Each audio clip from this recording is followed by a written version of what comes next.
ಇಲ್ಲಿ ಅಲ್ಲಿ ಬಂದು ನಿಂತಿದ್ದೇನೆ.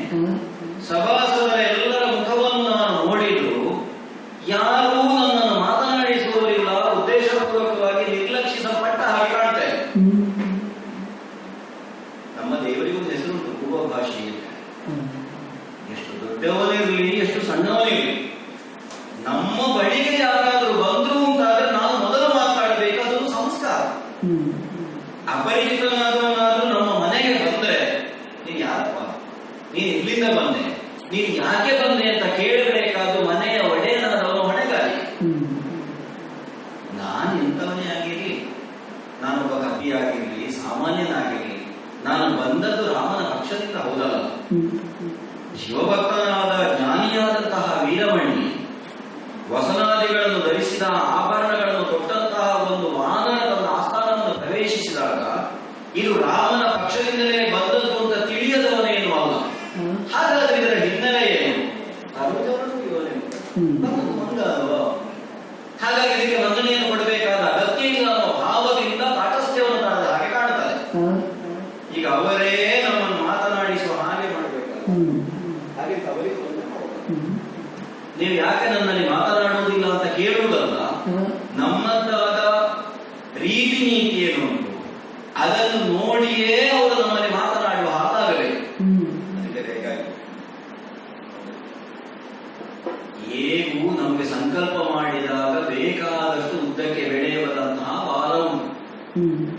ಬೇರೆಯವರ ಪುರವನ್ನು ಸುಳ್ಳಿಗಾಗ್ತದೆ, ಅನ್ಯಾಯ ಮಾಡಿದವರ ಮೀಸೆಯನ್ನು ಸುಳ್ಳಿಗಾಗ್ತದೆ. ಆದ್ರೆ ಇದಕ್ಕೆ ಆಸ್ಥಾನದಲ್ಲಿ ಅರಸನಾದಂತಹ ವೀರಮಣಿ ಯಾವ ಸಿಂಹಾಸನದಲ್ಲಿ ಕೂತಿದ್ದಾನೋ ಅವನ ಸಿಂಹಾಸನದ ಎತ್ತರ ಬೇಕಾದ್ರೆ ಅದಕ್ಕಿಂತ ಸ್ವಲ್ಪ ಎತ್ತರ ನನ್ನ ಬಾಲವನ್ನೇ ಬೆಳೆಸಿ ವೃತ್ತಾಕಾರವಾಗಿ ಬಲಿದು ಆಸನದಂತೆ ಮಾಡಿ ಅದರ ಮೇಲೆ ಕುಳಿತುಕೊಳ್ತೇನೆ.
ಏನು ಮಾಡೋಣ ಎನ್ನುವಂತಹ ಜಿಜ್ಞಾಸೆಗೆ ನಾವು ಒಳಗಾಗಿದ್ದೆವು. ತಟ್ಟನೆ ನಿಮ್ಮ ಬಾಲವನ್ನು ಬೆಳೆಸಿ ಆಸನವನ್ನು ಬಲಿದು ನಾನೇ ಮಾಡಿಕೊಂಡೆ. ನಿನ್ನ ಬಾಲ ತರದಲ್ಲಿ ನೀನೇ ಮಾಡಬೇಕು. ಹೌದೌದು. ಅದಕ್ಕೆ ನಮ್ಮ ಬಾಲವನ್ನು ಬೇರೆಯವರು ಮಾಡಿದ್ದಾರೆ. ನಮಗೆ ಅದು ಅಗತ್ಯವೂ ಇಲ್ಲ. ಸರಿ. ನನ್ನ ಆಸನದ ಎದುರು ಭಾಗದಲ್ಲಿ ನನಗಿಂತಲೂ ಸ್ವಲ್ಪ ಎತ್ತರವ ಎನ್ನುವ ಹಾಗೆ ಸಭಾ ಮರ್ಯಾದೆಯನ್ನು ಪೂರ್ಣ ಧಿಕ್ಕರಿಸಿ ನೀನು ಮಂಡಿಸಿದ್ದೀ ಆದರೆ ಪ್ರಪಂಚದಲ್ಲಿ ಬಹಳ ಹೆಸರು ಮಾಡಿ ಬಹಳ ಎತ್ತರಕ್ಕೆ ಏರಿದ್ದೀ ಅಂತ ಒಂದು ನಾವು ಒಪ್ಪಿಕೊಳ್ಳುವ ಹಾಗಿರಬೇಕು. ಅದರ ಕನಿಷ್ಠ ಈ ಭೂಪಾಲನ ಸರಿಸಮಾನತೆ ಆತ್ಮನಿಗೆ ಉಂಟು ಅಂತ ನಾವು ಒಪ್ಪುವ ಹಾಗಿರಬೇಕು. ನಿನ್ನ ಪರಿಚಯವೇ ಇಲ್ಲ. ಹಾಗೆಂದು ಕಾಡಿನಿಂದ ಓಡಿ ಬಂದ ಕಪಿಯನ್ನು ನಿನ್ನನ್ನು ನೋಡುವಾಗ ಅರ್ಥ ಆಗ್ತದೆ. ನನ್ನ ಶೈಲಿಯಿಂದ ನಿನಗೆ ಅರಿವಾಗಬೇಕು. ನೀನು ಮಾಡಿದ ಕ್ರಮ ಮಾತ್ರ ಕಾಡಿನ ಕಪಿಯೂ ಈ ಹೊತ್ತಿನಲ್ಲಿ ಇಂಥ ಸಡಗರ ಮಾಡ್ಲಿಕ್ಕಿಲ್ಲ ಆ ರೀತಿಯಲ್ಲಿ. ಹಾಗಾಗಿ ಮತ ಮೂರ್ಖ ಅಂತ ನೀವು ಕೇಳಬೇಕಾಗ್ತದೆ. ಹೌದು, ಏನು ಸರಿ ಸಮಾನತೆ ಉಂಟು ತೋರಿಸುವುದಕ್ಕೆ ಏನು ಈಗ ನಾನು ನಾನು ಆಡುವುದೇನೋ ಗೊತ್ತೋ, ನಾನಲ್ಲ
ಅಯ್ಯ, ಈ ಉದ್ದೇಶದಿಂದಲೇ ಇಂತಹ ಒಂದು ವಿಕ್ಷಿಪ್ತವಾದಂತಹ ವರ್ತನೆಯನ್ನು ನಾನು ಈ ಸಭೆಯಲ್ಲಿ ತೋರಿಸಿದೆ. ಯಾವುದಕ್ಕಾಗಿ? ನೀವೇ ಮಾತಾಡಬೇಕು. ಅದಕ್ಕೆ ಇದೊಂದೇ ಕ್ರಮದಲ್ಲಿ ಅದು ಅದಕ್ಕೊಂದು ನ್ಯಾಯ ಉಂಟಲ್ಲ.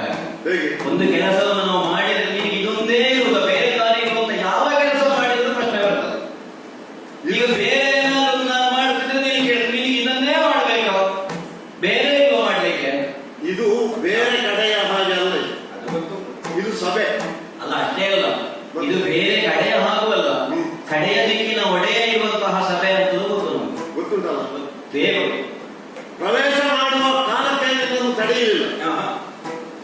ತಡೆಯದೇ ಇದ್ದ ಕಾರಣ ನೀನು ಒಳಗೆ ಬಂದವೇನಾದರೂ ಹೇಳಬೇಕಿತ್ತು. ಯಥಾರ್ಥ ತಡೆಯಿಲ್ಲ ಎನ್ನುವುದನ್ನು ಕಂಡು ನೇರ ಪ್ರವೇಶ ಮಾಡುವುದು ಸಭ್ಯತೆಯೂ ಅಲ್ಲ. ಬಾಗಿಲ ಬಟದಲ್ಲಿ ಇದ್ದಾಗ ಬಾಗಿಲು ತೆರೆದೇ ಇಡಲ್ಪಟ್ಟಿದೆ. ತಡೆಯಲಿಲ್ಲ ಎನ್ನುವುದರಿಂದ ಮುಕ್ತ ಪ್ರವೇಶ ಎನ್ನುವುದೇನು ಸಿದ್ಧ ಅಲ್ಲ. ಒಳಗೆ ಹೋಗಬಹುದೇ? ನನಗಿಂತಹ ಒಂದು ಕಾರ್ಯ, ಘನ ಕಾರ್ಯ ಉಂಟು. ಅದು ಘನ ಕಾರ್ಯ ಆದ್ರೆ ಮಾತ್ರ ಅವರು ಬಿಡುವುದು ಕ್ರಮ. ಹೌದು. ಮತ್ತೆ ಇನ್ನೊಂದು, ಈಗ ಘನ ಅನ್ನುವುದನ್ನು ಹೊಂದಿಕೊಂಡು ಈಗ ನನಗೆ ಘನವಾದದ್ದು ನಿನಗೆ ಘನ ಆಗಬೇಕು ಅಂತ ಇಲ್ಲ, ನಿನಗೆ ಘನ ಅಂತ ಅನ್ನಿಸಿತು ನನಗೆ ಘನ ಆಗಬೇಕು ಅಂತ ಇಲ್ಲ. ಅಲ್ಲ, ನಮ್ಮ ಕೆಲಸಕ್ಕಾಗಿ ನೀನು ಬಂದದ್ದಲ್ಲ ಅಲ್ವೇ? ಹಾಗಾಗಿ ನಮ್ಮ ಘನವೋ ಅದು ಲಘುವೋ ಎನ್ನುವುದು ನಿನಗೆ ಬೇಡ. ಒಳಗೆ ಬರುವ ಆಲೋಚನೆಯಲ್ಲಿದ್ದ ನಿನಗೆ ಅದು ಘನ ಕಾರ್ಯ ಅಂತ ಆದ್ರೆ ಅದನ್ನು ಅವರಲ್ಲಿ ನಿವೇದನೆ ಮಾಡಿ ಅವರು ಇಲ್ಲಿ ಅದನ್ನು ವರದಿ ಒಪ್ಪಿಸಿ ನಮ್ಮ ಒಪ್ಪಿಗೆ ಸಿಕ್ಕಿದ ಮೇಲೆ ಬರುವುದು ಬರಬೇಕು. ಹಾಗೆ ಬರುವ ಕಾಲಕ್ಕೆ ನಾವು ಇಲ್ಲಿ ಬೇಕಾದ ವ್ಯವಸ್ಥೆಯನ್ನು ಮಾಡ್ತೇವೆ. ನೀನು ಬಂದದ್ದೇ ವಿಚಿತ್ರ ಕ್ರಮ, ಮಂಡಿಸಿದ್ದು ಮತ್ತು ವಿಶೇಷ. ಹಾಗಾಗಿ ಮತ ಮತ್ತು ಮೂರ್ಖತನ ಉಂಟು ಅಂತ ನಾನು ಹೇಳಿದೆ. ಅಯ್ಯೋ, ಏನು ಯಾವುದೇ ಕೆಲಸದಲ್ಲಾದ್ರೂ ಲಾಭಕರ್ಮ ಅಂತ ಉಂಟು. ಯಾವುದಾದ್ರೂ ಅತ್ಯಂತ ಅವಸರವಾಗಿ ಆಗಬೇಕು ಅನ್ನುವಾಗ ಅದಕ್ಕೆ ಕ್ರಮ ಹೀಗೆ ಉಂಟು, ಹಾಗೆ ಮಾಡಿದರೆ ಮಾತ್ರ ಅಂತ ಹೇಳಲಿಕ್ಕಿಲ್ಲ. ನಮ್ಮ ಜೀವನದಲ್ಲಿ ಕೆಲವನ್ನು ನಾವು ಮೊದಲು ಮಾಡಿ ಆಮೇಲೆ ಅದಕ್ಕೆ ಪ್ರಾಯಶ್ಚಿತ್ತ ಮಾಡಿಕೊಳ್ಳುವುದು ಉಂಟು. ಯಾಕಂದ್ರೆ ಆಗ ಹಾಗೆ ಮಾಡಬೇಕಾಗಿ ಬಂತು, ಈಗ ಮಂದಲಿಗೆ ಬೇಕಾದಂತಹ ವ್ಯವಸ್ಥೆಯನ್ನು ಮಾಡಿಕೊಳ್ಳುತ್ತೇವೆ.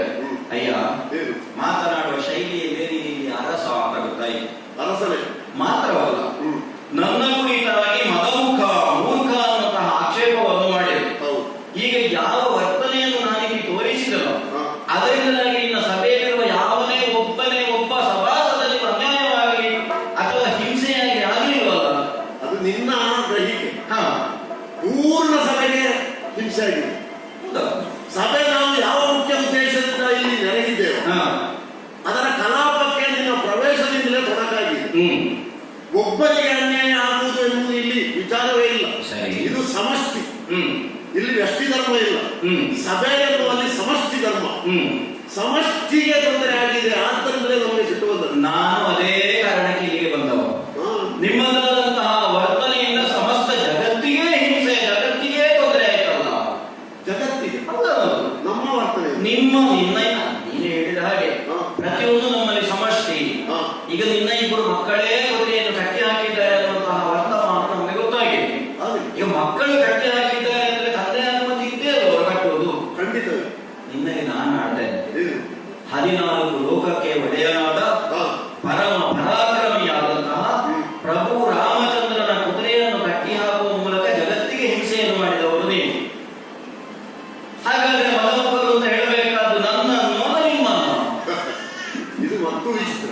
ಅದೇ ಕುದುರೆ ಹಣೆಯಲ್ಲಿ ಬರದೇನು ಅಂತ ನಿನಗೆ ಸ್ಪಷ್ಟ ನೋಡಿ ಅದು ಗೊತ್ತಿರ್ಬೋದು. ಈಗ ನಿನ್ನಿಷ್ಟೇ ಹೇಳುವಾಗ ನಿನ್ನೂ ಸ್ಪಷ್ಟ ಆಯ್ತು. ರಾಮನ ಕಡೆಯಿಂದಲೇ ಬಂದಂತ ವ್ಯಕ್ತಿ ನಾನು ಆಂಜನೇಯ.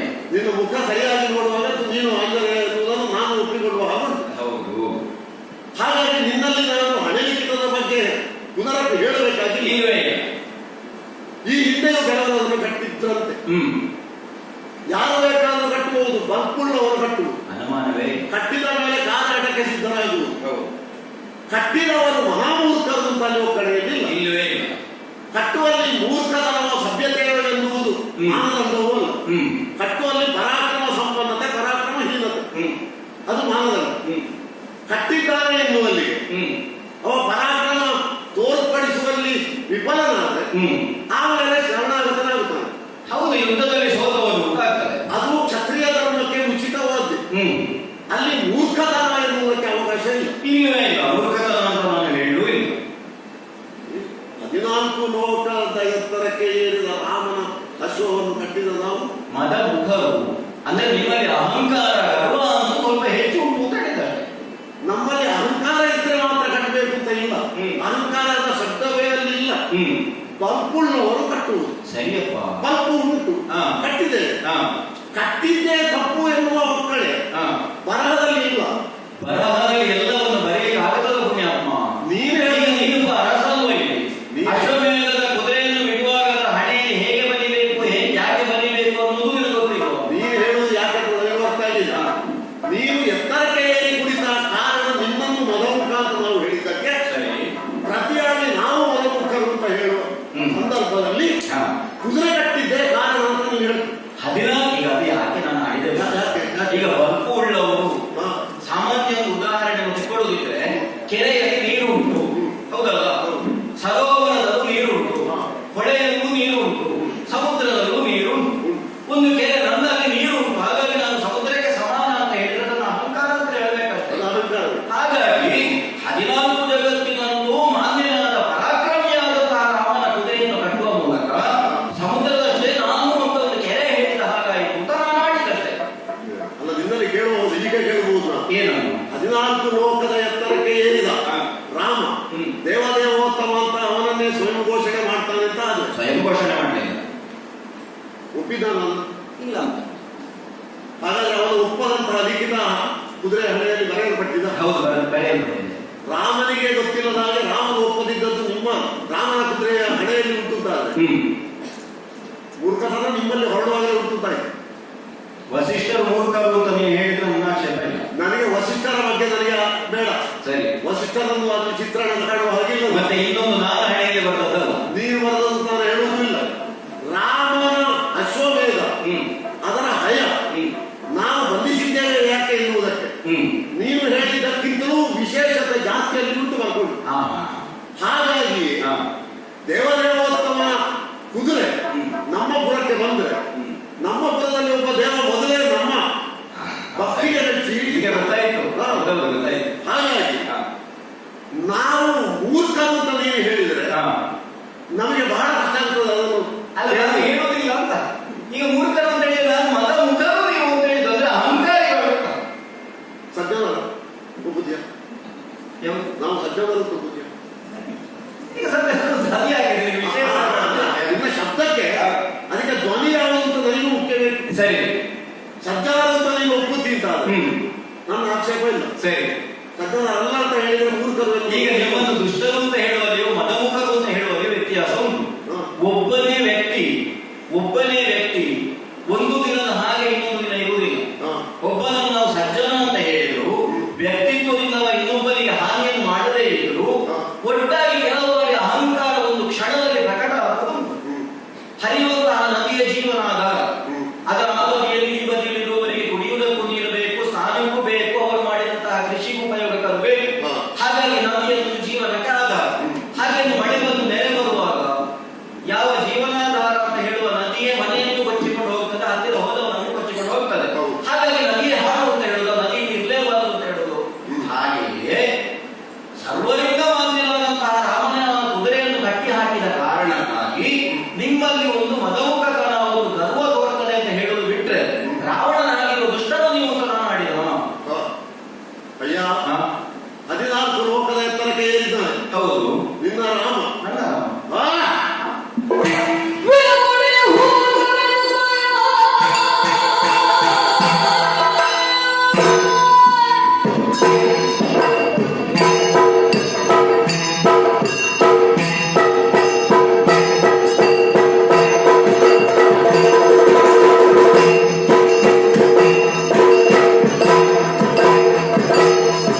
ಒಂದು ಕ್ರಮ ಇದೆ.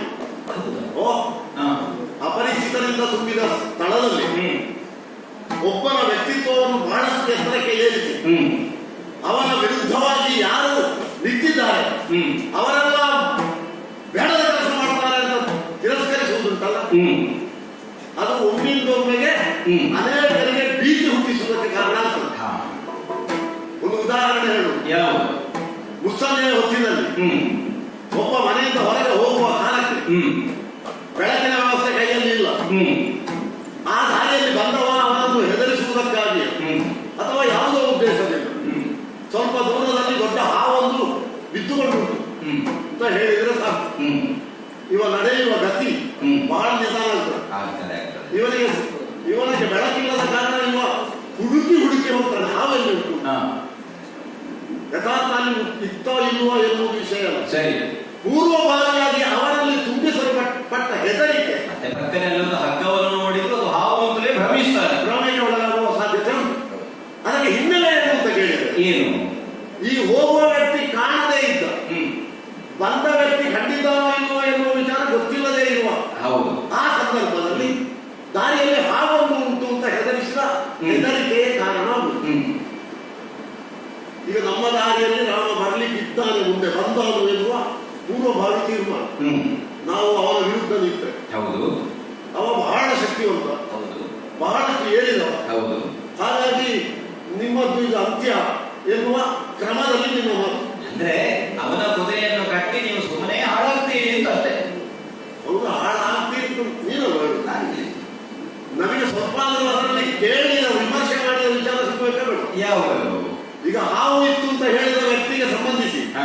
ಮತ್ತೊಬ್ಬ ಬಂದವ ಹ್ಮ್. ಒಂದು ಇತ್ತು, ಹೌದು. ಹಾವ ಇದ್ದದ್ದು ಗೊತ್ತಿಲ್ಲ, ಗೊತ್ತಿಲ್ಲ. ಇತ್ತು ಅಷ್ಟೇ ಸಾಕು. ಸರಿ. ಸ್ವಲ್ಪ ಆ ಬಗ್ಗೆ ಒಂದು ಸಿಗ್ತದೆ, ಒಂದು ಪುಷ್ಟಿ ಸಿಕ್ಕಿದಾಗ ಆಗ್ತದೆ. ನಿನ್ನ ರಾಮ ಅಂತ ನಾನು ಹೇಳಬೇಕಾಗಿರುವಂತದ್ದು. ಸರಿ. ನೀನು ಹೇಳಿದ ಕ್ರಮದಲ್ಲಿ ಹಾ. ಆಗಲ್ಲ ಅವ ನಿನ್ನ ರಾಮನ ಬಗ್ಗೆ ಈ ರೀತಿಯ ಬೆದರಿಕೆ ನಮ್ಮ ತುಂಬಿದ ಸಭಾಸ್ಥಾನದಲ್ಲಿ ಏನು ಹೇಳ್ತೀನಿ, ಅವನನ್ನು ಕಲಿಯೋ, ಯಾವ ಕಲಿಯೋ, ರಾಮನ ಕುರಿತಾಗಿ ಕಲಿಯುವ ಅಂತ ಕೇಳ್ತಾ ಇದೆಯಲ್ಲ, ಅವನು ಕೇವಲ ಕಲಿಯಿಂದ ಭಾವಿಸಿದೆಯ? ಕಲಿಯುವ ಕಾಲಾಂತ ಕನಹ ಹೀಗೆ ಕಲಿಯುತ್ತ ಸೇತುವೆಯ, ಕಲಿಯುತ್ತ ಸೇತುವೆಯ.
ಎಷ್ಟೋ ವರ್ಷಗಳ ಹಿಂದೆ ಆಳ್ವಿಕೆಯನ್ನು ಮಾಡಿದವನು ಅಂತಾದ್ರೆ ಅಂಥವನ ಕುರಿತಾಗಿ ವರ್ತಮಾನ ಪ್ರಪಂಚದಲ್ಲಿ ಬಾಳಿ ಬದುಕುವವರಿಗೆ ಗೊತ್ತಿಲ್ಲ ಅಂತ ಹೇಳಲಿಕ್ಕೆ ಆಗ್ತದೆ. ಬಹಳ ವರ್ಷಗಳ ಹಿಂದೆ ಇದ್ರು, ಅವರು ಹೇಗಿದ್ರು, ಅವರು ಏನು ಮಾಡಿದ್ದಾರೆ ಅನ್ನೋದು ನಮಗೆ ಗೊತ್ತಿಲ್ಲ. ಆದರೆ ವರ್ತಮಾನದಲ್ಲಿ ಸೂರ್ಯ ವಂಶದಲ್ಲಿ ಜನಿಸಿದವನಾಗ ಅಯೋಧ್ಯೆಯ ಚಕ್ರವರ್ತಿ ಪೀಠವನ್ನು ಏರಿದಂತಹ ರಾಮ ಕಲಿಯೇ, ರಾಮ ಪರಾಕ್ರಮಿಯೇ ಅಂತ ನೀನು ಪ್ರಶ್ನಿಸ್ತಾ ಇದ್ದಿ. ಅಯ್ಯ, ಈ ಪ್ರಶ್ನೆಯ ಹಿನ್ನೆಲೆ ಏನು ಅನ್ನೋದು ನನಗೂ ಅರಿವಾಗದೇ ಇಲ್ಲ. 14 ಲೋಕಗಳಲ್ಲೂ ಅಧಿಕರಾದಂತಹ ರಾಮನ ಕುದುರೆಯನ್ನು ನೀವು ಕಟ್ಟಿದ್ದೀರಿ ಅಂತ ನಾನು ಆಡಿದ್ದಕ್ಕೆ ಪ್ರತಿಯಾಗಿ ಉದ್ವೇಗದಿಂದ, ಕೋಪದಿಂದ ಹೊರಟಂತಹ ಪ್ರಶ್ನೆ. ಯಾಕಂದ್ರೆ ನಿನ್ನ ಹುಂಕಾರವೇ ಅದನ್ನು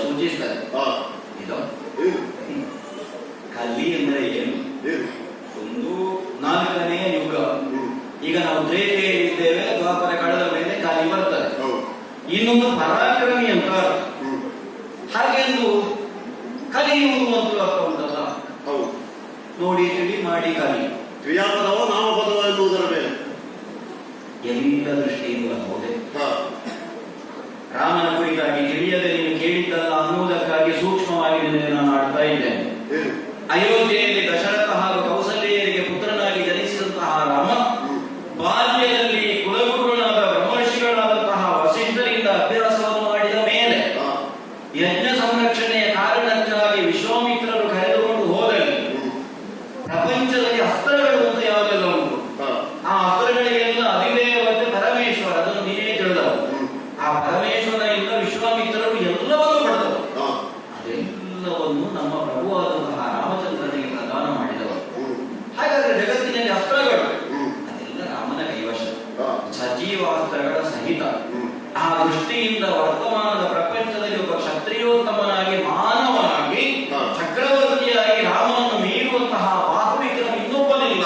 ಇದನ್ನು ದೃಢ ವಿಶ್ವಾಸದಿಂದ ನಾನು ಆಡಿ ಹ್ಮ್. ಮನುಷ್ಯನಾಗಿ ಸರಿ. ಅಷ್ಟೇ ಮತ್ತೆ ತನ್ನ ತಂದೆ ಹಾ. ಯಾವುದೋ ಕಾರಣದಿಂದ ತನ್ನ ಮಡದಿಯನ್ನು ಕಳ್ಕೊಂಡು ಸೀತಾದೇವಿಯನ್ನು ಹ್ಮ್. ನಮ್ಮೆಲ್ಲರನ್ನು ಒಗ್ಗೂಡಿಸಿಕೊಂಡು ಹಾ. ಲಂಕಾ ರಾಷ್ಟ್ರದ ಕಡೆಗೆ ಅಭಿಯೋಗವನ್ನು ಮಾಡಿದಂತಹ ಪ್ರಭು ರಾಮಚಂದ್ರನಿಗೆ ತಡೆಯಾಗಿ ಬಂದದ್ದು ಲಂಕೆಗೆ ಮತ್ತು ನಮ್ಮ ಈ ಭೂಮಿಗೆ ಭರತಖಂಡಕ್ಕೆ ಮಧ್ಯದಲ್ಲಿರುವಂತಹ ಸಮುದ್ರ. ಸರಿ. ಆ ಸಮುದ್ರಕ್ಕೆ ಸೇತುವನ್ನು ಬಲಿಯುವರೆ ಹಾ. ಅದು ದೈಹಿಕವಾದ ಬಲ ಅಂತ ನಾನು ಆಡುವುದಲ್ಲ. ಹ್ಮ್. ಯಾಕಂದ್ರೆ ಪರಾಕ್ರಮ ಅನ್ನೋದು ಕೇವಲ ನಮ್ಮ ಮುಷ್ಟಿಯಲ್ಲಿ ಮಾತ್ರ ಇರುವುದಲ್ವಲ್ಲ, ಮನಸ್ಸಿನಲ್ಲಿ ಉಂಟು. ಅವನು ಮಾನಸಿಕವಾಗಿ ಬಲಿಷ್ಠನಾಗಿದ್ದಾನೆ ಅಂತ ಒಂದು ಮಾತು ಉಂಟು. ಹೌದು. ತನ್ನ ಮಡದಿಯನ್ನು ಕಳಕೊಂಡಂತಹ ಹೊತ್ತಿನಲ್ಲೂ ವಿಚಲಿತನಾಗದೆ ಹಾ. ವರುಣದೇವನನ್ನಾದರೂ ಮೆಚ್ಚಿಸಿ ನಾನು ಲಂಕೆಯನ್ನು ಪ್ರವೇಶ ಮಾಡಿಯೇನು. ಈ ಭಾವದಿಂದ ಪ್ರಾಯೋಪವೇಶಕ್ಕೆ ತೊಡಗಿದಂತಹ ನಮ್ಮ ಪ್ರಭುವಿಗೆ ಹಾ. ತಾನು ರಾವಣನ ಅಡಿಯಾಳಾಗಿದ್ದೇನೆ ಅನ್ನುವ ಭಾವದಿಂದಲೂ ಅಥವಾ ಮತ್ತೆ ಯಾವುದೋ ಕಾರಣಕ್ಕೋ ವರುಣದೇವ ಒಲಿಯದಿದ್ದಾಗ ಕೈಯಲ್ಲಿರುವಂತಹ ಕೋದಂಡದಿಂದಲೇ ಸಂಪೂರ್ಣವಾಗಿ ಸಮುದ್ರವನ್ನು ಶುಷ್ಕ ಮಾಡಿಬಿಡುತ್ತೇನೆ ಈ ಭಾವದಿಂದ ಬಾಣ ಪ್ರಯೋಗಿಸಿದಾಗ ಅದು ವರ್ಣನಿಗಲ್ಲ, ಅದನ್ನು ಇನ್ನೊಂದು ಕಡೆಗೆ ಅಬೀರರು ದುಷ್ಟರು ಸೇರಿರುವಂತಹ ಪ್ರದೇಶಕ್ಕೆ ಪ್ರಯೋಗಿಸಬೇಕು ಅಂತ ಸಾಕ್ಷಾತ್ ಸಮುದ್ರ ದೇವನ ಎದ್ದು ಬಂದು ಕಾಲಿಗೆ ನಮಸ್ಕರಿಸಿ ನನ್ನ ಅಪರಾಧ ಆಯಿತು ಮಾಡಿದ ಸನ್ನಿವೇಶವನ್ನು ನಾವು ಕಣ್ಣಾರೆ ಕಂಡವರಿದ್ದೇವೆ. ಅಂದ್ರೆ ಅರ್ಥ ಏನು? ಒಂದು ದಿಕ್ಕಿನ ದಿಕ್ಪಾಲಕನಾದಂತಹ ವರುಣ ಆದರೂ ನಮ್ಮ ರಾಮಚಂದ್ರನ ಬಲಕ್ಕೆ ಮಾಡಿದ್ದಾನೆ. ಮತ್ತೆ ಸೇತುವೆಯನ್ನು ನಮ್ಮಲ್ಲೇ ಒಬ್ಬ ಮಾಡಬಹುದು ಅಂತಾಯ್ತು, ನಾವೇ ತಂದು ಕೊಟ್ಟರೆ ಅವ ಹಾಕಿದಾಗ ಮುಳುಗುವುದಿಲ್ಲ. ನಡ ವಿಶ್ವಕರ್ಮನ ಅಂಶದಿಂದಲೇ ಜನಿಸಿದವ, ಅವನಿಗೆ ಒಂದು ಶಾಪ, ನೀನು ನೀರಿಗೆ ಏನನ್ನ ಹಾಕಿದ್ರು ಅದು ಮುಳುಗಲಿರಲಿ ತೇಲಿಕೊಂಡಿರಲಿ ಅಂತ. ಆ ಹೊತ್ತಿಗೆ ನಮಗೊಂದು ವರ ಆಯಿತು, ನಾವೆಲ್ಲ ತಂದು ಕೊಟ್ಟೆವು, ಸಮುದ್ರಕ್ಕೆ ಸೇತುವೆಯಾಯಿತು. ಮತ್ತೆ ಚತುರ್ದಶ ಭುವನದಲ್ಲಣ ಅನ್ನುವಂತಹ ನೆಗಳತೆಯನ್ನು ಪಡೆದಂತಹ ರಾವಣ ಅವನು ಪಡೆಯದ ವರ ಉಂಟು, ಅವನಲ್ಲಿ ಇಲ್ಲದ ಆಯುಧಗಳುಂಟು, ಅವನ ಸಹೋದರನಾದ ಕುಂಭಕರ್ಣ ಇರಬಹುದು, ಬೇರೆ ಬೇರೆ ವರಗಳನ್ನು ಪಡೆದಂತಹ ಇಂದ್ರಾರಿಯ ಅಧಿಕಾರಿಯ ಮಕರಾಕ್ಷನ ಮೊದಲಾದಂತಹ ರಾಕ್ಷಸ ವೀರರಿರಬಹುದು. ಇವರೆಲ್ಲರನ್ನು ತನ್ನ ಬಾಣದ ಹತೆಯಿಂದ ತಲೆಗೆ ಒದಗಿಸಿದಂತಹ ಪ್ರಭು ರಾಮಚಂದ್ರನನ್ನು ನೀನು ಕಲಿಯೋ ಅಂತ ಕೇಳಿದರೆ ನಾನು ಆಡುವುದೇನು ಗೊತ್ತಾ? ಅವನು ಕೇವಲ ಕಲಿಯಲ್ಲ, ಕಲಿಗೆ ಕಾಲ ಅಂತ ಕಲಿತಾನೆ. ಅವನನ್ನು ನೀನು ಏನು ಅಂತ ಕೇಳ್ತಾ ಇದೆಯಲ್ಲ. ಹೇಳುವಾಗ ಗೊತ್ತೇ ಇಲ್ಲದವರು ಇದನ್ನು ಪೂರ್ಣ ಒಪ್ಪುವ ಹಾಗೆ ಹೇಳ್ತು. ಬಹಳ ಸಂದರ್ಭದಲ್ಲಿ ಹೇಳ್ತೀನಿ, ಕಥೆ ಸರಿ ಉಂಟಲ್ಲ, ಕಥೆ ಉಂಟು, ಕಳೆದು ಹೋದದ್ದು. ಹೌದು, ಸಂಸ್ಮರಣೆಗೆ ನಿಂದಲೇ ಕಳೆದ್ರೆ ಒಳ್ಳೆ ಸ್ಮರಣೆ ಆಗುವುದಿದ್ರೆ ಕರೆಯುವುದು. ಈಗ ಹೆಚ್ಚು ಮಾತಾಡಿದ್ರೆ ಅಲ್ಲದ ಇನ್ನ ಸಂಸ್ಮರಣೆಗೆ ನಾವು ಬರಬೇಕಾಗ್ತದ. ಸಂಸ್ಮರಣೆಗೆ ಅದು ಮತ್ತೆ ಇಲ್ಲಿ ಇದ್ದಾರೆ. ಸರಿ, ನಿನ್ನಂತ ಮಂಗನೇ ಆಗಬೇಕು ಅಂತ ಇಲ್ಲ. ಅಲ್ಲ, ಮಾತಾಡ್ಲಿಕ್ಕೆ ನಾನೇ ಆಗ್ಬೇಕಷ್ಟೇ ಅಂತ. ಕೆಲವು ಮಾತನಾಡಿ ಮಂಗಾಗುವವರಿದ್ದಾರೆ, ಅದಕ್ಕಿಂತ ಮಂಗ ಮಾತಾಡೋದು ಒಳ್ಳೆದಲ್ವಾ? ಮಂಗ ಮಾತನಾಡಿದ್ರು ತೊಂದರೆ ಇಲ್ಲ, ಮಾತನಾಡುವ ಹಾಗೆ ಮಾತನಾಡಿದ್ರೆ ಸಭೆಯಲ್ಲಿ ಮರ್ಯಾದೆ ಸಿಗ್ತದೆ. ದೇವೇಂದ್ರನಿಂದಲೋ ಸೂರ್ಯನಿಂದಲೋ ಕಲಿತಂತಹ ನಾನು ಎಷ್ಟು ಕಲಿತಿದ್ದೇನೆ ಅನ್ನೋದು ಹೇಳಲಿಕ್ಕೆ ನೀನು ಅದಲ್ಲ. ಬೇಡ, ಹೇಳಬೇಕಾದನ್ನು ಸರಿ ಹೇಳಬೇಕಲ್ಲ. ಹೇಳಿದ್ದೇನಲ್ಲ, ಕಲಾದಿ ದಶಶಿಲ ಅಷ್ಟೇ ಹೇಳಿದ್ರೆ ಸಾಕಿತ್ತು. ಸರಿ, ಇಂದ್ರಜಿತ್ತು, ಮಕರಾಕ್ಷ, ಆಮೇಲೆ ಮತ್ತೆ ಕೆಲವು ಹೆಸರು ಹೇಳಿ. ಹೌದೌದು, ಈ ದೇವಾಂತಕರು ರಾವಣನಿಂದ ಕಳಿಸಲ್ಪಟ್ಟವರು. ಸರಿ, ರಾಮ ಲಕ್ಷ್ಮಣರು ಏನು ಅಂತ ತೀರ್ಮಾನಕ್ಕೆ ಸಂಬಂಧಿಸಿ ರಾವಣ ಕಳಿಸಿದ್ದರು. ಆ ಕಾಲಕ್ಕೆ ಮಂಗಗಳೇ ಹೊಡೆದು ಕೊಂದುವರು. ರಾಮ ಹೊಂದದ್ದೇ ಅಲ್ಲ. ಇಂದ್ರಜಿತುವನ್ನು ಕೊಲ್ಲುವುದಕ್ಕೆ ಏನು ಮಾಡೋಣ ಅಂತ ಚಿಂತಿಸುವ ಕಾಲಕ್ಕೆ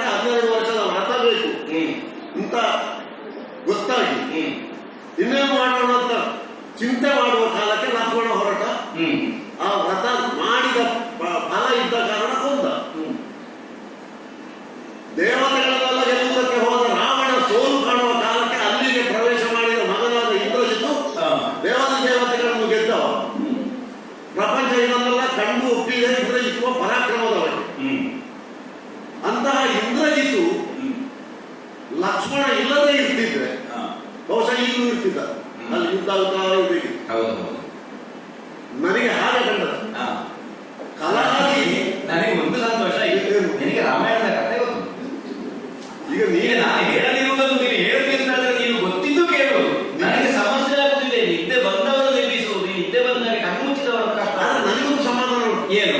ನನಗೆ ಹೇಳಿದವರನ್ನು ಸರಿಯಾಗಿ ಹೇಳಿಕೊಟ್ಟಿದ್ದಾರೆ. ಆದ್ರೆ ರಾಮಾಯಣದ ಕಥೆಯನ್ನು ನೀನು ಕೇಳಿದ್ದೇನೆ ಅಂತ ಒಂದು ನಿರ್ಣಯಕ್ಕೆ ಬರುವ. ಏನು? ಈಗ ರಾವಣ ಕುಂಭಕರ್ಣ ಸತ್ತದೌದಲ್ಲ, ನೀನು ಕೊಂದದ್ದಲ್ಲ, ರಾಮನೇ ಕೊಂದದ್ದು. ಈಗ ನಾನು ಬಂದದ್ದು ಅಂತ ನಾನು ಹೇಳಿದ ಇಲ್ಲ, ನಾನು ಹೇಳಿಲ್ಲ.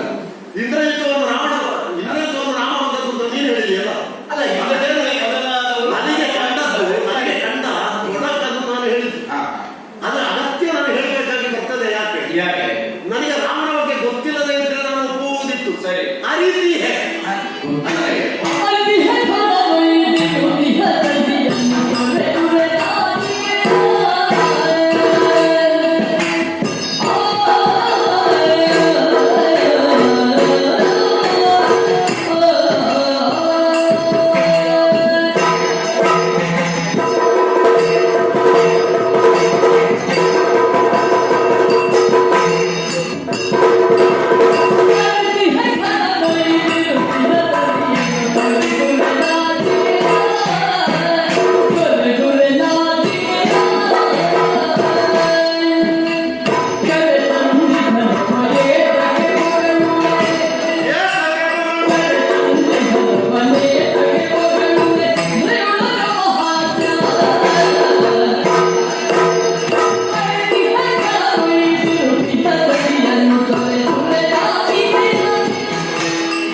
ಹಿನ್ನೆಲೆಯಾಗಿ ಎಷ್ಟು ಜನ ಕೈ ಜೋಡಿಸಿದ್ದಾರೆ ಎನ್ನುವುದನ್ನು ಯಾವ ಕಾಲಕ್ಕೂ ನಾವು ಮರೆಯುವುದಕ್ಕಿಲ್ಲ. ಒಂದು ದಿನ ಹೇಳಿದ ಹಾಗೆ ಎಳವೆಯಲ್ಲಿ ಯಜ್ಞ ಸಂರಕ್ಷಣೆಗಾಗಿ ವಿಶ್ವಾಮಿತ್ರರು ಕರೆದುಕೊಂಡು ವಿಶ್ವಾಮಿತ್ರರಿಂದ ಸಾಧ್ಯ ಇಲ್ಲದೆ ಇದ್ದ ಕೆಲಸ ಅಲ್ವೇನು. ಶಾಪಾದಪಿ ಶರಾದಪಿ ನಿಗ್ರಹಾನುಗ್ರಹ ಶಕ್ತಿ ಪಡೆದವರಲ್ಲಿ ಅವರು. ಹಾಗಾದ್ರೆ ಇದನ್ನು ಇವರೇ ಮಾಡಬೇಕು ಅಂತ ಅವರು ಸಂಕಲ್ಪಿಸಿದ್ರು ಇರಬಹುದು. ಪರಿಣಾಮವಾಗಿ ರಾಮ ವಿಜೃಂಭಿಸಬೇಕಾದ್ರೆ ಏನೆಲ್ಲ ಬೇಕು ಅಂತಹ ವಿಜೃಂಭ ಗಾತ್ರಗಳನ್ನೆಲ್ಲ ಕೊಟ್ಟರು. ರಾಮ ಅವರ ಆಣತಿಯಂತೆ ಪೂರೈಸಿದರು, ಮಾಡಿ. ರಾಮ ದ್ವಂದ್ವಾತೀತನಲ್ಲ, ದ್ವಂದ್ವದಲ್ಲಿಯೇ ಮುಳುಗಿದ್ದವ, ಕರ್ಮಭೂಮಿಯಲ್ಲಿ ತಾಯಿ ಹೆತ್ತ ಮಕ್ಕಳಿಗಿಂತ ಭಿನ್ನ ಅಲ್ಲ ಎನ್ನುವುದನ್ನು ಅನೇಕ ಸಂದರ್ಭದಲ್ಲಿ ಪ್ರಾಜ್ಞರೆಲ್ಲರೂ ಕಾಣುವ ಹಾಗೆ ವರ್ತಿಸಿದ್ದಾರೆ. ವ್ಯಾಖ್ಯಾನ ಮಾಡುವಾಗ ಯಾರು ಹೇಳಬೇಕಾದ್ರೂ ಮಾಡಿ, ಆದರೆ ನಾವು ಕಂಡ ಹಾಗೆ ದ್ವಂದ್ವಾತೀತನಲ್ಲ ಅವ, ದ್ವಂದ್ವಕ್ಕೆ ಒಳಪಟ್ಟವ ಎನ್ನುವುದನ್ನು ಮಾಯದ ಮೃಗ ಅಂತಹ ಹೇಳಿದ ಸಂದರ್ಭದಲ್ಲಿ ಸರಿ ನೆನಪಿಡುವ ಹಾಗಾಗಿ ಬಹಳ ಚಂದದ ಜಿಂಕೆಗಳಿಗೆ ಬೇಕು ಅಂತ ಹಠ ಹಿಡಿದ ಸೀತೆಗೆ ಮಾಯದ ಮೃಗ ಇದು, ರಕ್ಕಸರ ಮೋಸ ಇದು. ಆವಾಗ ಅವಳು ಹೇಳಿದರು, ಕೇಳಿ ಬಂದ್ರೆ ನಾನು ನೋಡಿಕೊಳ್ತೇನೆ, ನನಗೆ ಅದು ಜೀವಂತ ಬೇಕು. ಜೀವಂತ ತರಲಿಕ್ಕೆ ಸಾಧ್ಯ ಇಲ್ಲದಿದ್ದರೆ ಕೊಂದ ಅದು ತರಬೇಕು. ಸ್ವಾಭಾವಿಕವಾಗಿ ಅವಳು ದ್ವಂದ್ವಕ್ಕೆ ಒಳಗಾದವಳು. ಈಗ ನೀನು ನಿನ್ನಂತವರೆಲ್ಲ ಹೇಳುವ ಹಾಗೆ ಅವ ಮಹಾನ್ ವ್ಯಕ್ತಿತ್ವ ಉಳ್ಳವ ಅಂತಾದ್ರೆ ಅಲ್ಲಿ ದ್ವಂದ್ವದಲ್ಲಿ ಬಹಳಷ್ಟು ಅವ ತೊಡಲಾಡಿದ್ದಾನೆ ಎನ್ನುವುದನ್ನು ನಾವು ಕಾಣುವ ಹಾಗೆ ಮಾಡಿದವ. ಮಾಯದ ಮೃಗ ಅಂತ ಹೇಳಿದ, ಅದನ್ನು ತರುವುದಕ್ಕೆ ಹೊರಡುವ ಕಾಲಕ್ಕೆ ಅವನಿಗೆ ಪೂರ್ಣ ತೀರ್ಮಾನ ಇರಲಿಲ್ಲ. ಲಕ್ಷ್ಮಣನನ್ನು ಅಲ್ಲಿ ಕಾವಲಿಗೆ ನಿಲ್ಲಿಸಿದ. ಹಾಗಾದ್ರೆ ಪೂರ್ಣ ತೀರ್ಮಾನ ಇಲ್ಲದೆ ಹೊರಟವ ಉಳಿದವರ ಹಾಗೆ ಅಂತಾಯ್ತು. ಪರಿಣಾಮವಾಗಿ ಅಲ್ಲಿ ಬಾಣ ಪ್ರಯೋಗ ಆಗುವ ಕಾಲಕ್ಕೆ ಕೃತಕ ಸ್ವರದಿಂದ ಇವರನ್ನು ವಂಚಿಸಿದ. ವಂಚನೆಗೆ ಒಳಗಾದ್ದು ರಾಮನ ತಪ್ಪಲ್ಲ. ಆದರೆ ಹೀಗೆ ಆದೀತು ಎನ್ನುವ ಪೂರ್ವ ತೀರ್ಮಾನ ಯಥಾರ್ಥ ರಾಮನಲ್ಲಿ ಇತ್ತು ಅಂತಾದ್ರೆ ಅವ ಸ್ವರ ಹೊರಡಿಸದ ಹಾಗೆ ಅವನನ್ನು ಸಂಹರಿಸುವುದಿತ್ತು. ಅಥವಾ ನಿಂತ ನಿಲುವಿನಲ್ಲಿಯೇ ಸೀತೆಗೆ ಪ್ರತ್ಯಕ್ಷ ಕಾಣುವ ಹಾಗೆ ಅವನನ್ನು ಘಾತಿಸುವುದಿತ್ತು.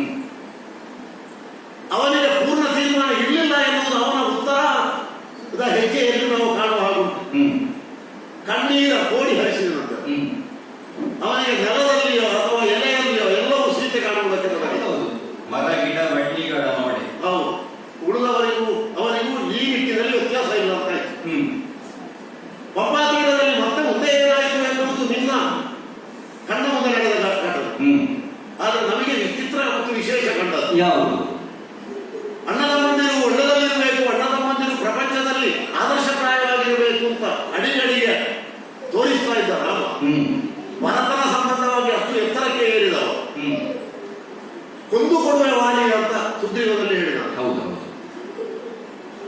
ಕೊಂದೇ ಕೊಡಬೇಕಾದ ಅಗತ್ಯ ರಾಮನಿಗೆ ಬರ್ತದೆ ಅಂತಾದ್ರೆ ರಾಮ ಬಹಳಷ್ಟು ಎತ್ತರಕ್ಕೆ ಏರಿದವ ಅಲ್ಲ ಅಂತ ನಾವು ಕಾಣುವ ಹಾಗೂ ಆಯಿತು. 77 ಕೋಟಿ ಕಪಿನಾಯಕರು 18 ಪದ್ಮ ವಾನರರ ಸೇವೆಯನ್ನು ನಿನ್ನ ಪಾದ ಪೂಜೆ ಪಾದ ಸೇವೆಗಾಗಿ ನಾನು ವಿನಿಯೋಗಿಸ್ತೇನೆ, ಅವರನ್ನು ನಿನ್ನ ಪಾದ ಸೇವೆಗಾಗಿ ವಿನಿಯೋಗಿಸ್ತೇನೆ ಅಂತ ರಾಮನಲ್ಲಿ ಹೇಳಿದ. ದೊಡ್ಡ ದೇಣಿಗೆ ಬಂತು. ಈಗ ಅವ ಅದನ್ನೇ ಉಪಯೋಗಿಸಿಯೇ ಗೆಲ್ಲಬೇಕಾಗಿತ್ತು. ವಿಮರ್ಶೆ ಮಾಡುವವರ ಅಥವಾ ಅವನ ಪರವಾಗಿ ಮಾತನಾಡುವವರ ಏನೂ ಮಾತನಾಡುವ ಆದರೆ ಗತಿಸಿ ಹೋದಂತಹ ಇತಿಹಾಸ ಸಂಬಂಧವಾಗಿ ನಾವು ವಿಮರ್ಶೆ ಮಾಡುವಾಗ ಅವನು ಉಳಿದವರಿಗಿಂತ ಭಿನ್ನ ಅನ್ನುವಂತ ಕಾಣುವ ಹಾಗೆ ಉಂಟು. ಜಟಾಯಿಯನ್ನು ಕಾಣುವ ಕಾಲಕ್ಕೆ ಜಟಾಯಿಗೆ ಉಸಿರು ಇಟ್ಟುಕೊಳ್ಳುವ ವರ ಕೊಟ್ಟದ್ದು ಸೀತೆ. ಹಾಗಾಗಿ ಅವರಿಗೂ ಅದೊಂದು ಕೊಡುಗೆಯಾಗಿ ಬಂತು. ಅವರ ಹುಡುಕಾಟದಲ್ಲಿ ಸ್ವಲ್ಪ ವಿಚಾರ ಮುಂಚೂಣಿಯಾಗಿ ಸಿಕ್ಕಿದ್ರು. ನಳ ದೇವತೆಗಳ ಶಿಲ್ಪಿಯಾದಂತಹ ವಿಶ್ವಕರ್ಮನ ಮಗನಾದಂತಹ ನಳ, ಅವನಿಗಿದ್ದ ವರ ಶಾಪವೋ ವರವೋ ಅದು ಅವನಿಗೆ ನಿಂತದ್ದು. ಅದರ ಪೂರ್ಣ ಪ್ರಯೋಜನ ಸೇತುವೆಯ ರಚನೆಯಲ್ಲಿ ಆಯಿತು. ಮತ್ತೆ ಕೆಲವರು ಹೇಳ್ತಾರೆ ನಳನನ್ನು ಅಲ್ಲಿ ಎತ್ತಿ ಹಿಡಿದದ್ದು ವರ್ಣದೇವರೇ ಅಂತ. ಯಾಕಂದ್ರೆ ನಳ ಮುಳುಗುವುದಿಲ್ಲ ಅಂತ ಇಲ್ಲ, ಅವ ಹಾಕಿದ ಹೊತ್ತು ಮುಳುಗುವುದಿಲ್ಲ, ಅವ ಮುಳುಗುವಾರದಲ್ಲ, ಅದಕ್ಕೆ ಹೀಗೆ ಅನ್ಯರ ಕೊಡುಗೆ, ಆ ಮತ್ತಿನ ಕೊಡುಗೆ ಉಂಟಲ್ಲ, ನನಗೆ ಕೇಳುವಾಗಲೇ ವಿಚಿತ್ರ ಕಾಣ್ತದೆ. ಶರಣಾಗಿರುವಂತಹ ವಿಭೀಷಣನ ಪೂರ್ಣ ಪ್ರಯೋಜನ ಹೆಜ್ಜೆ ಹೆಜ್ಜೆ ರಾಮ ಪಡೆದ. ಅದರ ಸಂಬಂಧ ನೋಡು, ನಾನು ಆಗ ಹೇಳ್ತೀನಿ ವಧೆ ಅಥವಾ ಅತಿಕಾಯ ಬರುವಾಗ ಅದಕ್ಕೆ ಸಂಬಂಧಿಸಿದ ಪೂರ್ಣ ವಿವರಣೆ. ಯಥಾರ್ಥ ರಾಮ ಮಾಡಬೇಕಾಗಿದ್ದದ್ದು ಹಾಗಲ್ಲ. ಈಗ ನೀವು ಹೇಳುವ ಮಟ್ಟದಲ್ಲಿ ಇದ್ದ ರಾಮ ಆದರೆ ಅವನನ್ನು ಒತ್ತಟ್ಟಿಗೆ ಇರಿಸಿ ಅವನ ಏನೂ ಪ್ರಯೋಜನವನ್ನು ಪಡೆಯಲಿ, ತನ್ನದಾದ ಹೋರಾಟದಲ್ಲಿ ತಾನು ವಿಜೃಂಭಿಸಿ ಆಮೇಲೆ ಅವನಿಗೆ ಮಾಡಬೇಕಾದನ್ನು ವಾಗ್ದಾನ ಮಾಡಿದನು, ಮಾಡಬೇಕಾದನ್ನು ಮಾಡಬೇಕು. ಅವನಿಗೆ ಬಂದ ಕೂಡಲೇ ಅಲ್ಲಿ ಪಟ್ಟಾಭಿಷೇಕ, ಅದು ಮೊದಲೇ ರಾವಣನನ್ನು ವಧಿಸುವುದಕ್ಕೆ ಮೊದಲೇ ಮತ್ತೆ ಮುಂದುವರಿಸಿ ಹೋರಾಟದಲ್ಲಿ ಕಣ್ಣೀರು ಹಾಕುವ ಕಾಲಕ್ಕೆ ಅಗಸ್ತ್ಯರು ಬಂದು ಆದಿತ್ಯ ಮಂತ್ರೋಪದೇಶ. ಆದಿತ್ಯರು ಮೊದಲೊಮ್ಮೆ ಬಿಲ್ಲು ಮಾಡಿಕೊಟ್ಟಿದ್ದು ಹೌದು ಅಗಸ್ತ್ಯರು. ಈ ಆದಿತ್ಯ ಮಂತ್ರೋಪದೇಶ ಮಾಡಲಿಕ್ಕೆ ಗುಣ ಅವರು ಬೇಕಾಗಿ ಬಂತು. ಒಂದು ಋಷಿ ಅಥವಾ ಒಬ್ಬ ಮಹಾನ್ ವ್ಯಕ್ತಿ ಎರಡೆರಡು ಸಲ ರಾಮನನ್ನು ಎತ್ತುವುದಕ್ಕೆ ಬರಬೇಕಾಗ್ತದೆ ಆದರೆ ಕೈ ಚಾಚಿ ತೆಗೆದುಕೊಳ್ಳುವಲ್ಲಿಯೇ ರಾಮ ಮುಂದೆ ಎನ್ನುವುದನ್ನು ನಾವು ಕಂಡವರು. ಲಕ್ಷ್ಮಣ ಇಲ್ಲದೆ ಇರ್ತಿದ್ದೆ, ವಿಭೀಷಣ ಬಾರದೆ ಇರ್ತಿದ್ದೆ, ಅಥವಾ ಅಲ್ಲಿ ನಾಯಕತ್ವದ ಕಪಿಸೇನೆ ಇಲ್ಲದೆ ಇರ್ತಿದ್ರೆ, ನಳವನ್ನು ಎತ್ತಿ ಹಿಡಿಯದೇ ಇರ್ತಿದ್ರೆ, ನಳನಿಗೆ ಆ ವರ ಇಲ್ಲದೆ ಇರ್ತಿದ್ರೆ ಹಿಂದೆ ಪುನಃ ಅದನ್ನೇ ಪುನಃ ಹೇಳಿದ್ದನ್ನೇ ಹೇಳಬೇಕು. ಹಾಗಾಗಿ ಕೊನೆಯ ಘಟ್ಟಕ್ಕೂ ರಾಮ ಮಾಡಿದ್ದೇನೆ ಕಣ್ಣೀರು ಸೂಚಿಸಿ ನಿನ್ನನ್ನು ಕರೆದಿದ್ದು ಲಕ್ಷ್ಮಣ ನಾನು ವಿಭೀಷಣನನ್ನು ಎಲ್ಲ ಕರೆದು ಸುಗ್ರೀವನನ್ನು ಕರೆದು ಎಲ್ಲ ಇದು ಸಂತಾಪ ಸೂಚನೆ ಮುಂದೆ ಹೀಗೆ ಆಗ್ತದೆ. ಹಾಗಾಗಿ ನೀವು ನನ್ನ ಮಾತಿಗೆಲ್ಲ ಕ್ಷಮೆ ಕೊಡಬೇಕು. ರಾಮನ ಬಗ್ಗೆ ಅವ ಇಷ್ಟೂ ಮಾಡಿದ ಯಾಕೆ ಅಂತ ಕೇಳಿದ್ರೆ ಎಲ್ಲರಿಗೂ ಅರ್ಥ ಆಗಿದೆ, ನಮ್ಮ ಇಲ್ಲಿದ್ದವರು ಎಲ್ಲರೂ ಅರ್ಥ ಆಗಿದೆ. ಸರಿ, ಕಳ್ಕೊಂಡ ಹೆಂಡತಿಯನ್ನು ಪುನರಕ್ಕೆ ಹೊಡ್ಕೊಂಡು ಏನು ಮಾಡೋಣ? ಹೊರಡುವ ಕಾಲಕ್ಕೆ ಅವಳಿಗೆ ಹೇಳಿದ್ದ ಕಾಡು ನಿನಗೆ ಒಳ್ಳೆಯದಲ್ಲ, ಬೇಡ. ಅವಳ ಹಠಕ್ಕೆ ಕಟ್ಟು ಬಿದ್ದು ಕರ್ಕೊಂಡು ಬಂದ. ಮೃಗ ಬೇಡ ಅಂತ ಹೇಳಿದ ಅವಳ ಹಠಕ್ಕೆ ಕಟ್ಟು ಬಿದ್ದು ಮುಂದೆ ಹೋದ. ಅವ ಆಲೋಚನೆ ಮಾಡಿದ ಹಾಗೆ ಆಯಿತು, ಆದ್ರೆ ಪರಿಣಾಮ ಪಡ್ಕೊಳ್ಳುವಲ್ಲಿ ಹೇಗೆ ಅಂತ ಪ್ರಲಾಪಿಸುವ ಹಾಗೆ ಆಯಿತು. ಅಂತ್ಯದವರೆಗೂ ಪ್ರಲಾಪಿಸಿದ, ಕರ್ಕೊಂಡು ಬಂದ. ನಾಚಿಕೆ ಬಿಟ್ಟು ಮರ್ಯಾದೆ ಬಿಟ್ಟು ಇಷ್ಟು ಮಾಡಿದ ನೀನು ಹೊಗಳ್ತಿ ಸುಮ್ಮನೆ ಅಯ್ಯ. ಇಷ್ಟು ನೀನು ಪ್ರಕರಣವನ್ನು ಹೇಳಿದ್ದು ನನಗೆ ಬಹಳ ಸುಲಭ ಆಯಿತು. ಅಂದ್ರೆ ಇದು ನನಗೆ ವೇದಿಕೆ ಮುಂದಿನ ಪ್ರದರ್ಶನಕ್ಕೆ. ಅದು ಯಾವುದಿಲ್ಲ ಪ್ರದರ್ಶನ ನೋಡ್ಬೇಕು. ಏನನ್ನೆಲ್ಲ ನೀನು ಆಡಿದೆಯೋ ಅದನ್ನೇ ಬಂಡವಾಳವಾಗಿ ಇರಿಸಿಕೊಂಡು ಮುಂದಿನದನ್ನು ನಾನು ಹೇಳ್ತೇನೆ. ಯಾಕಂದ್ರೆ ಯಾವುದು ನಮ್ಮ ಕಣ್ಣಿಗೆ ಯಾವುದು ಕಾಣುತ್ತದೋ ಅದುವೇ ಸತ್ಯ ಅಲ್ವಲ್ಲ. ಕಣ್ಣಿಗೆ ಕಂಡದ್ದು ಎಲ್ಲ ಸತ್ಯ ಆಗಿರುವುದಿಲ್ಲ. ಯಾಕಂದ್ರೆ ಅದರ ಹಿನ್ನೆಲೆಯಲ್ಲಿ ಬೇರೆ ಯಾವುದೋ ಒಂದು ಗೂಢವಾದದ್ದು ಇರ್ತದೆ. ರಾಮಾಯಣವನ್ನು ಕೇಳಿ ಅಥವಾ ರಾಮನ ಅಯನ ಏನು ಅದನ್ನು ನೀನು ತಿಳಿದು ಪ್ರತಿಯೊಂದು ಕಡೆಯೂ ರಾಮನ ಜೀವನದ ಬಗ್ಗೆ ಆಕ್ಷೇಪವನ್ನೇ ಮಾಡ್ತಾ ಇದ್ದೆ. ನಾನು ಮೊದಲೇ ನಿನ್ನಲ್ಲಿ ಆಡಿದೆ, ವೈಯಕ್ತಿಕವಾಗಿ ಕುದುರೆಯನ್ನು ಬಂಧಿಸಿದ್ದು ಬಿಟ್ರೆ ನನಗೆ ಮತ್ತು ನಿಮಗೆ ಯಾವ ದ್ವೇಷ ಉಂಟು? ನೀನು ಶಿವಭಕ್ತನೇ, ಹಾಗಾಗಿ ನಿನ್ನಲ್ಲಿ ಕೇಳುವುದು ಯಾಕೆ ಹೀಗೆ ಮಾತಾಡ್ತೀಯ?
ಭಾವದಿಂದಲೇ ನಿನ್ನ ಬಳಿಗೆ ನಾವು ಸಂಧಾನಕ್ಕೆ ಬಂದವರು ತಾನೆ. ಹಾ. ಇಲ್ಲದಿದ್ದರೆ ಹೀಗೆ ಮಾತನಾಡುವುದಕ್ಕೆ ನಾವು ಬರ್ಲಿಕ್ಕಿತ್ತು.